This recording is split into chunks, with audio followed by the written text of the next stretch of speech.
Hallelujah දෙවියන් වහන්සේට ප්‍රශංසා වේවා. අද දවසේ අපි බලන්න යනවා ජේසුස් වහන්සේ මලවුන්ගෙන් නැගිට්ටා. උන්වහන්සේ දින 3කින් උන්වහන්සේ මැරිලා උන්වහන්සේ දින 3කින් උන්වහන්සේ මලවුන්ගෙන් නැගිට්ටා. එනම් උන්වහන්සේ සොහොන්ගෙන් පිටතට ආවා. උන්වහන්සේ සොහොන්ගෙන් පිටතට ඇවිල්ලා උන්වහන්සේ දින 40ක් මේ පොළවේ හිටියා. මේ දින 40 උන්වහන්සේ මොනවද කරේ කියලා අපි බැලුවොත් බොහෝ දෙනෙක් උන්වහන්සේ නිදහස් කරා මේ දින 40 තුල. උන්වහන්සේගේ ගෝලයන්ව ඒ ගුහාවන් වලින් ඒ කියන්නේ යම් දුක, කනස්සල්ල, පීඩාව, වේදනාව, බය, සැකය මේ හැම දෙයකින්ම උන්වහන්සේ නිදහස් කරා මේ දින 40 තුල. ඉතින් ජේසුස් වහන්සේ මලවුන්ගෙන් නැගිට්ටා. උන්වහන්සේ ඒ ගල් ගුහාවෙන් එනම් ඒ සොහොන්ගෙන් උන්වහන්සේ එළියට ආවා. උන්වහන්සේ එළියට ආවා. මම අද කතා කරන්න කැමති ඔබත් ගුහාවෙන් එළියට එන්න. හalleluya. මොන වගේ ගුහාද? අපි බැලුවොත් එහෙම ජේසුස් වහන්සේ මලවුන්ගෙන් නැගිට්ටට පස්සේ මග්දලායේ මරියා ඒ වගේම මේ කාන්තාවන් ජේසුස් වහන්සේගේ සොහොන් ගෙදරට යනවා. ඒ සොහොන් ගෙදර ගියාට පස්සේ සොහොන් ගෙදර ජේසුස් වහන්සේගේ මිනිය නැහැ. ජේසුස් වහන්සේගේ මරණේ නැහැ. ඒ වෙලාවේ මේ මග්දලායේ මරියා මේ කාන්තාවන් අඬමින් ඉන්නවා. මේ අඬමින් ඉන්න වෙලාවේ ජේසුස් වහන්සේ ඔවුන්ට කතා කරනවා. ඔවුන්ට කතා කළ උන්වහන්සේ මලවුන්ගෙන් නැගිට්ට ආරංචිය, ඒ කියන්නේ උන්වහන්සේ මලවුන්ගෙන් නැගිට්ට කියන ආරංචිය ගිහිලා ගෝලයන්ට කතා කරන්න කියලා උන්වහන්සේ එතනදී කතා කරා. කියන්නේ නිතරම අපි අඬමින් අපි ජීවත් වෙනවා නම් යම් ගුහාවක තමයි අපි ජීවත් වෙන්නේ. අපි ගුහාවෙන් එළියට එන්න ඕනේ. මොකද අපි නිතරම අඬමින් අපි ජීවත් වෙනවා කියලා කියන්නේ ඒ ගුහාවම ඒ අඬමින් ජීවත් වෙනවා කියලා කියන්නේ යම් ගුහාවක අපි ජීවත් වෙනවා. ඒ ගුහාවම අන්තිමට අපේ සිරගෙදර බවට පරිවර්තනය වෙනවා. ඒ ගුහාවම අන්තිමට සොහොන්ගේ බවට පරිවර්තනය වෙනවා.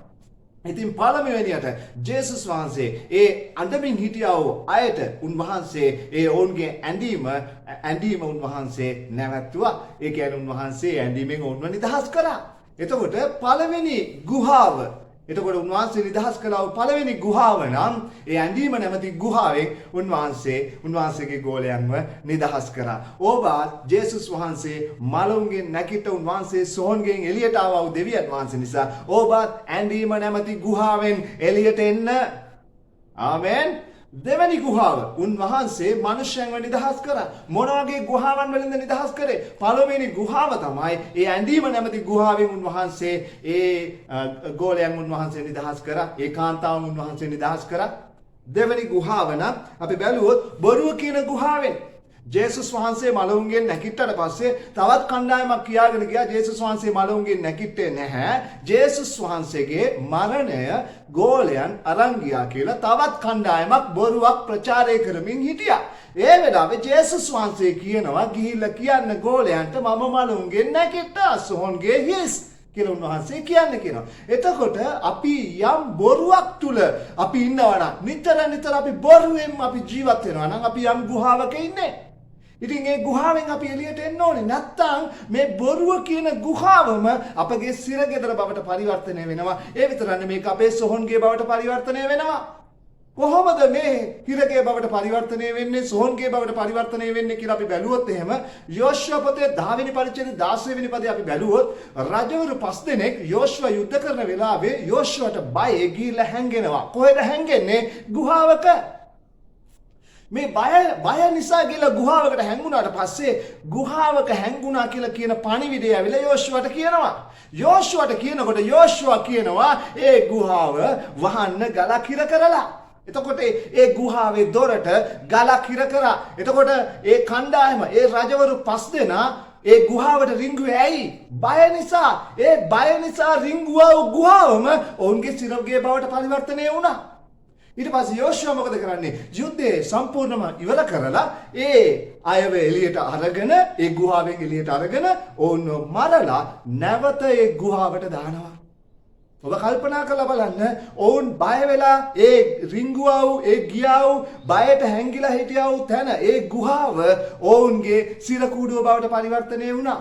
ඒ විතරක් නෙමෙයි ඒ ගුහාවම ඔවුන්ගේ සොහොන්ගේ බවට පරිවර්තනය වුණා. ඔබ යම් ගුහාවක ඉන්නවා නම් ඔබ එළියට එන්න ඕනේ. මොනවද මේ යේසුස් වහන්සේ කියන පළවෙනි ගුහාව නම් ඇඳීම නැමැති ගුහාවෙන් ඔබ එළියට එන්න ඕනේ. නැත්නම් ඒ ඇඳීම නැමැති ගුහාවම ඔබේ හිරගේ බවට පරිවර්තනය වෙනවා. ඒක එහෙමම සොහොන්ගේ බවට පරිවර්තනය වෙලා යනවා.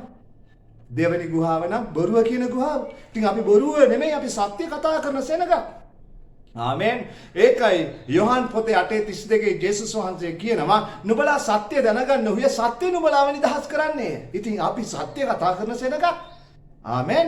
තුන්වෙනි ගුහාව නම් අපි බැලුවොත් එහෙම දැනගැන්ම නැතුව ඉන්නවා. එතකොට දැනගැන්ම නැතුව ඉන්නවා කියලා කියන්නේ යම් ගුහාවක තමයි ජීවත් වෙන්නේ. එතකොට අපි බැලුවොත් එහෙම එම්මාවුස් වල උන්වහන්සේ යනවා. ඒ එම්මාවුස් වල අපි බැලුවොත් එහෙම දෙදෙනෙක් කතා වෙවි යනවා ජේසුස් වහන්සේගේ මරණය ගැන. ඔවුන් ඒ ගැන කතා කර කර ගියාට ඔවුන්ට ඒ ගැන දැනගැන්මක් තිබුණේ නැහැ. ජේසුස් වහන්සේ ඔවුන්ට ඒක පහදලා දෙනවා. එතකොට යම් කෙනෙක් දැනගැන්ම නැතුව ඉන්නවා කියලා කියන්නේ ඔහු ඉන්නේ ගුහාවක. දැනගැන්ම නැති කමින් මාගේ සෙනඟ නාස්ති වෙයි කියලා හොසියා පොතේ 4:6 කියනවා. එහෙනම් දෙවියන් වහන්සේගේ දරුවන් දැනගැන්ම තුල ජීවත් වෙන්න ඕනේ. ආමෙන්. හතරවෙනි ගුහාව ගැන අපි බැලුවොත් එහෙම බය අඩුකම නැමැති ගුහාව. ජේසුස් වහන්සේගේ ගෝලයෝ ජේසුස් වහන්සේව අත්අඩංගුවට අරගෙන උන්වහන්සේව කුරුසියේදී යන ගැහුවට පස්සේ ගෝලයන් ටික බය වෙලා ඔවුන් ටික ගෙදර දොරවල් වල අගුල් දාලා ඔවුන් ඇතුළට වෙලා හැංගිලා ඉන්නවා. එතකොට ඔවුන් බයෙන් හැංගිලා හිටියේ. අපි යම් බයකින් අපි ජීවත් වෙනවා නම් අපි ගුහාවක සිටින්නේ. ජේසුස් වහන්සේ ඒ ස්ථානට ඇවිල්ලා කියනවා නුඹලාට සමාදානය වේවා. හalleluya. ඉතින් ඒ බය කියන ගුහාවෙන් එළියට එන්න ඕනේ අපි. මොකද ජේසුස් වහන්සේ සෝහන්ගෙන් එළියට ආවා වූ දෙවියන් වහන්සේ නිසා අපි කිසිම ගුහාවක ඉන්න අවශ්‍ය නැහැ. ඒ හැම ගුහාවකින්ම අපි එළියට එන්න ඕනේ. පළවෙනි ගුහාව නම් ඇඳීම නැමැති ගුහාව. ඒ ඇඳීම නැමැති ගුහාවෙන් එළියට අපි එන්න ඕනේ. දෙක බොරුව නැමැති ගුහාවෙන් අපි එළියට එන්න ඕනේ. දැනගැන්ම නැතුව ඉන්නවා කියන එක යම් ගුහාවක්. ඒ දැනගැන්ම නැතුව ඉන්න එක යම් ගුහාවක් වගේම ඒ ගුහාවම වෙනව මොකද හිරකයක් බවට. ඒ ගුහාවම අන්තිමට සෝන්ගේ බවට පරිවර්තනය වෙනවා. ඒ නිසා ඔබත් මමත් ගුහාවක බය අඩුකමින් අපි ඉන්න සෙනඟක් නෙමෙයි. මොකද බයිබලයේ කියනවා හිතෝපදේශ පොතේ 28 වෙනි පරිච්ඡේදයේ 5 වෙනි පදේ. මොකද්ද කියන්නේ? ධර්මිෂ්ඨයා සිංහෙකුමෙන් නිර්භීතව සිටින්නේ. ජේසුස් වහන්සේ මලවුන්ගෙන් නැගිට්ටා. උන්වහන්සේ මලවුන්ගෙන් නැගිටමින් උන්වහන්සේ රෝම පොතේ 4:25 මොකද්ද කියන්නේ? ධර්මිෂ්ඨ වන පිණිස උන්වහන්සේ නැගිට්ටා කියලා. ධර්මිෂ්ඨ වන පිණිස නෙමෙයි එතන හරියට එන්න ඕනේ බයිබල් පදේ පරිවර්තනය එන්න ඕනේ කොහොමද දන්නවද? ධර්මිෂ්ඨ වුණා කියන සහතිකය දෙන පිණිස උන්වහන්සේ නැගිට්ටා. හalleluya. එහෙනම් රෝම පොතේ 4:25 උන්වහන්සේ මොනවද කියන්නේ? අප පාපවලට නැසි ධර්මිෂ්ඨකමට ජීවත් වෙන මිනිස උන්වහන්සේ මලුන්ගෙන් නැගිට්ටා. ධර්මිෂ්ඨකමට නෙමෙයි එතනට එන්න ඕනේ ධර්මිෂ්ඨේ කියලා ඔප්පු කරන මිනිස. හalleluya. උන්වහන්සේ මලුන්ගෙන් නැගිට්ටා. එහෙනම් බය කියන දේ තුල අපි නිතර බය වෙමින් ඉන්නවා. නිතර අපි බය වෙනවා නම් නිතර ඇන්හිමින් අපි ඉන්නවා. නිතර අපි දැනගැන්මක් නැතුව ඉන්නවා නම් නිතර අපි මේ විදිහට අපි ඉන්නවා නම් අපි ඉන්නේ යම් ගුහාවක. මේ ගුහාවෙන් අපි එළියට එන්න ඕනේ. හalleluya. පස්වෙනි ගුහාව. එතකොට මේ හතරවෙනි ගුහාව මොකද්ද? බය කියන ගුහාව. ජේසුස් වහන්සේ ගෝලයන් මේ බය කියන ගුහාවෙන් එළියට ගත්තා. ඔවුන් බය වෙලා විවුලමින් හිටියා. හැබැයි ජේසුස් වහන්සේ මලවුන්ගෙන් නැගිට්ටා කිව්වහම ඔවුන්ට නිර්භීතකමක් ඇති වුණා. හalleluya. ඉතින් පස්වෙනි ගුහාව නම් අපි බැලුවොත් එහෙම සැකය කියන ගුහාව. ජේසුස් වහන්සේ මේ ගෝලයන් ඉන්න තැනට ආවට පස්සේ එදා තෝමස් හිටියේ නැහැ. තෝමස්ට කියනවා ගෝලයන් අපි ජේසුස් වහන්සේ ආවා. උන්වහන්සේ ඇවිල්ලා අපිත් එක්ක කතා කරා. දොර වහලා තියෙද්දි උන්වහන්සේ ඇතුළට ආවා. ඇවිල්ලා උන්වහන්සේ සමාදානය වේවා කිව්වා. මම විශ්වාස කරන්නේ ජේසුස් වහන්සේගේ ඒ තුවාල වලට ඒ සිදුරු වලට මම ඇඟිල්ල තියලා බැලුවොත් මිසක් මම විශ්වාස කරන්නේ නැහැ. ඉතින් තෝමස් එදා සැකය තුල හිටියා. අපිත් ඔබත් සැකය තුල ඉන්නවනම් නිතරම සැක කරමින් ජීවත් වෙනවා නම් ඔබත් මමත් යම් ගුහාවකයි ජීවත් වෙන්නේ. ඉතින් ඔබත් මමත් ගුහාවෙන් එළියට එන්න ඕනේ. හalleluya. නැත්තම් ඒ ගුහාවම අපිව හිර කරන්න පුළුවන්. ඒ විතරක් නෙමෙයි ගුහාවම අන්තිමට සෝන්ගේ බවට පරිවර්තනය වෙන්න පුළුවන්. ඒකයි අපි බැලුවේ යෝෂුවා පොතේ. අපි බැලුවයි. ඉතින් ඒ නිසා මේ ගුහාවක ජීවත් වෙනවා කියන ජීවිතේ එච්චර හොඳ ජීවිතයක් නෙමෙයි. අපි බැලුවොත් මුල්ම මිනිස්සයා ගුහාවක ජීවත් වුණා කවුද කියලා බැලුවොත් ඒ මුල්ම මිනිස්සයා ගුහාවක ජීවත් වෙච්ච මුල් මිනිස්සයා කවුද කියලා බැලුවොත් අපි බැලුවොත් ලොත් තමයි එහෙම ජීවත් වුනේ. සොදොම් ගොමෝරා විනාශ කරන වෙලාවේ දෙවියන් වහන්සේ කිව්වා කන්දට යන්න කියලා කිව්වා. කන්දේ කවුද හිටියේ? ආබ්‍රහම් හිටියා. නමුත් දෙවියන් වහන්සේ කිව්වා කන්දට යන්න කියලා. හැබැයි ඔහු තෝරගත්තේ කොහෙද? මිටියාවත තෝරගත්තා. මිටියාවත තෝරගත්ත විතරක් නෙමෙයි. ඔහු ගිහිල්ලා ජීවත් වුණේ ගුහාවක. ඔහු ජීවත් වුණේ ගුහාවක. ඒ ගුහාව තුලදී මොකද්ද ඔහුගේ ජීවිතේ සිද්ධ වුණේ කියලා බැලුවොත් එහෙම ඔහුගේ දුවරුන් දෙන්නත් ඒ ලොට්ට හොතට මුටිකපානේ දීලා ඔහුව මත් වෙන සලස්සලා ඔහු සමග සයනය කරනවා. බලන්න මේ ගුහාවේ ජීවිතය. ගුහාවක ජීවත් වෙනවා කියලා කියන්නේ ජරා ජීවිතයක්. ඔබත් මමත් ජරා ජීවිතයෙන් නිදහස් වෙන්න ඕනේ. ගුහාවෙන් එළියට එන්න ඕනේ. එදා ලොත් මොකද වුනේ? ලොත් දරුවන් දෙන්න තුලින් ලොත්ගේ දරුවෝ දෙන්න සයනය කරනවා. තමන්ගේ තාත්තට ඒ ගෑනු දරුවෝ දෙන්න. මොකද වෙන්නේ? ඒ තුලින් තමයි අම්මෝනිවරු සහ ඒ මොහොබියවරු ආවේ. ඊශ්‍රායල් සෙනගට විරුද්ධව හිටපු සෙනග මේ කණ්ඩායම් දෙක බිව්නේ කොහමද? ගුහාවක ජීවත් වුණු ජීවිතයක් නිසා. ඉතින් ඔබත් මමත් ගුහාවෙන් එන්න කාලය හරි. හලෙලූයා. ඔබත් මමත් ඇඳීම නැමැති ගුහාව, ඒ වගේම බොරුව කියන ගුහාව, දැනගැන්ම නැතුව ඉන්න ගුහාව, බය අඩුකම නැමැති ගුහාව, සැකය කියන ගුහාව, මේකෙන් අපි එළියට එන්න ඕනේ. හලෙලූයා. 6 වෙනි ගුහාව අපි බැලුවොත් එහෙම කනස්සල්ල. පේත්‍රුස් කනස්සල්ලෙන් ඉන්නවා. නැවත ඔහු මාළු අල්ලන්න යනවා. එක මාළුවෙක්වත් නැහැ. ජේසුස් වහන්සේ කියනවා නැවත ගිහිල්ලා දැල මේ අතට දාන්න කියලා කියද්දි ඒ දැල දැම්මට පස්සේ ඒදා වගේම මාළු අහුවෙනවා. එදා කනස්සල්ලෙන් ඔහු හිටියා. ඒ කනස්සල්ලෙන් ඔහු හිටියා කියලා කියන්නේ කනස්සල්ලෙන් ඔබත් මමත් ඉන්නවනම් නිතර කනස්සල්ලෙන් ඉන්නවනම් අපි යම් ගුහාවකයි ජීවත් වෙන්නේ. අපි ගුහාවෙන් එළියට එන්න ඕනේ. හාලෙලූයා. මේ ගුහාවෙන් එළියට එන්න නම් කාරණාවන් තුනක් යේසුස් වහන්සේ මෙතන කතා කරලා තියෙනවා. අපි බලමු යේසුස් වහන්සේ ගෝලයන්ට උන්වහන්සේ මොනවද කිව්වේ කියලා. අපි බලන්න පුළුවන්. උන්වහන්සේ එදා කියනවා මතේ පොතේ 28 වෙනි පරිච්ඡේදයේ 16 වෙනි පදේ. අපි ගුහාවෙන් එළියට එන්න ඕන. කඳුල කියන ගුහාවෙන්, ඒ වගේ ඇඳීම කියන ගුහාවෙන්, ඒ වගේම දැනගැන්ම නැතුව ඉන්නවා කියන ගුහාවෙන්, ඒ වගේම බොරුව කියන ගුහාවෙන්, ඒ වගේම සැකය කියන ගුහාවෙන්, බය කියන ගුහාවෙන් මේවෙන් අපි එළියට එන්න ඕනේ. හalleluya. කොහොමද අපි එළියට එන්නේ? ගුහාවෙන් එළියට එන්න කියනවා. කොහොමද අපි ගුහාවෙන් එළියට එන්නේ? පළවෙනි එක. අපි බලමු මතේ පොතේ 28 වෙනි පරිච්ඡේදයේ 16 වෙනි පදේ. මතේ පොතේ 28 වෙනි පරිච්ඡේදයේ 16 වෙනි පදය. 28:16.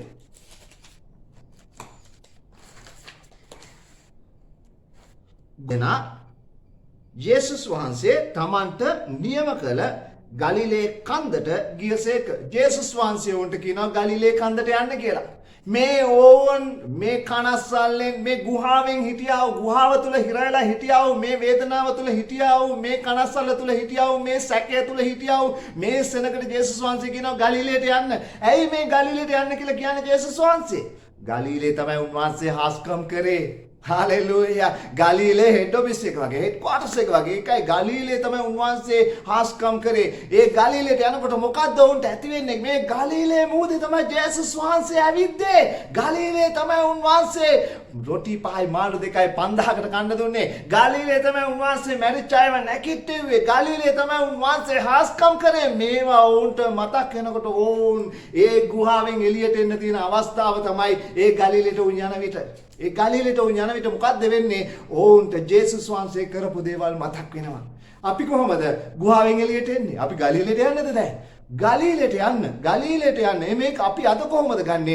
ජේසුස් වහන්සේ කළපු හාස්කම් ගැන, ජේසුස් වහන්සේ කළා වූ දේවල් ගැන ඔබ හිතන්න ගන්න. හalleluya. ඔබ අඬන්න එපා. ඔබ දුක් වෙන්න එපා. ඔබ කනස්සල්ලෙන් ඉන්න එපා. ඔබ දැනගැන්ම නැතුව ඉන්න එපා. බයෙන් ඉන්න එපා. ඔබ මොකද්ද කරන්න ඕනේ? ජේසුස් වහන්සේ කරපු දේවල් ගැන මෙනෙහි කරන්න.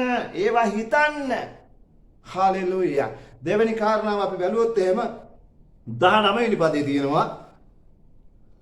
බලන්න උන්වහන්සේ කියනවා සියලු ජාතීන් ගෝලයන් කරපල්ලා. පියාණන්ගෙත් පුත්‍රයන්න්ගෙත් සුද්ධාත්මයන්ගෙත් නාමයට උන් බෞතිස්ම කරපල්ලා. ඔබත් මමත් වෙනුවෙන් නෙමෙයි අපි ජීවත් වෙන්නේ. අපි වෙනුවෙන් නෙමෙයි අපි ජීවත් වෙන්නේ. අපි අන් අය වෙනුවෙන් ජීවත් වෙනවා. අන් අයට සුභාරංචිය දේශනා කරන්න ඕනේ. කොහොමද මේ ගුහාවෙන් එළියට අපි එන්නේ? ගුහාවෙන් එළියට එන පළවෙනිම ක්‍රමය තමයි, පළවෙනිම දේ තමයි මොකක්ද අපි කරන්න ඕනේ? ජේසුස් වහන්සේ කරපු හාස්කම් ගැන මෙනෙහි කරන්න. උන්වහන්සේ කරපු ඔබේ ජීවිතේ කරපු දේවල් ඔබ කල්පනා කරලා බලන්න. හාලෙලූයා. දෙවෙනි එක ඔබටත් මටත් සේවයක් තියෙනවා. ඔබත් මමත් අන් හැම කෙනෙකුටම සුභාරංචිය දේශනා කරන්න ඕනේ. ඒක ඔබගේත් මගේත් වගකීම. හාලෙලූයා. තුන්වෙනි දේ අපි උන්වහන්සේට ප්‍රශංසා කරන්න ඕනේ. හාලෙලූයා. අපි බලමු ලූක් පොතේ 24 වෙනි පරිච්ඡේදයේ 50 51 අපි බලමු. ලූක් 24 50 51.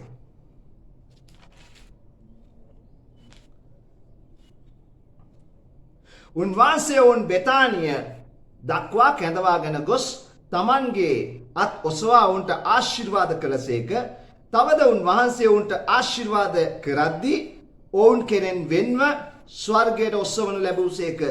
ඔවුහු උන්වහන්සේට නමස්කාර කොට මහත් ප්‍රීතියෙන් යෙරුසලමට හැරි ඇවිත් නිතරම දේවමාලිගාවෙහි දෙවියන් වහන්සේට ප්‍රශංසා කරමින් සිටියෝය. අඬමින් හිටපු සෙනග, දැනගැන්ම නැතුව හිටපු සෙනග, බොරුව විශ්වාස කරගෙන හිටපු සෙනග, හැබැයි දැන් මොකද්ද මේ කට්ටිය කරන්නේ? දෙවියන් වහන්සේට ප්‍රශංසා කරා. හාලෙලූයා. ඉතින් ඔබත් මමත් ජේසුස් වහන්සේ කරපු දේවල් ගැන මෙනෙහි කරන්න. උන්වහන්සේ ඔබගේ මගේ ජීවිතය තුළ උන්වහන්සේ කරපු දේවල් ඔබ කල්පනා කරන්න. දෙවෙනි කාරණාව නම් අපි අන් අයට සුභාරංචිය දේශනා කරන්න ඕනේ. ජේසුස් වහන්සේ ගැන අන් අයට අපි කතා කරන්න ඕනේ, කියන්න ඕනේ. හාලෙලූයා. තුන්වෙනි එක නම් අපි උන්වහන්සේට ප්‍රශංසා කරන්න ඕනේ. ආමේන්. එතකොට මේ ගුහාවෙන් එන්න තියෙන ක්‍රම නම් මේ කාරණාවන් තුන ඔබ කරද්දී ඔබ යම් ගුහාවක් තුල ඉන්නවා නම් ඒ ගුහාවෙන් එළියට ඔබ එනවා. හාලෙලූයා. ජේසුස් වහන්සේ ගුහාවක් කරගත්තේ නෑ සෝන්ගේ. උන්වහන්සේ එළියට ආවා. උන්වහන්සේ එළියට ආවේ ඔබත් මමත් හිර වෙලා ඉන්න නෙමෙයි, ඔබත් මමත් එළියට එන පිණිස. හාලෙලූයා. එහෙනම් ජේසුස් පිටයි සුබ දවසක්. නැවත අපි හමු වෙමු.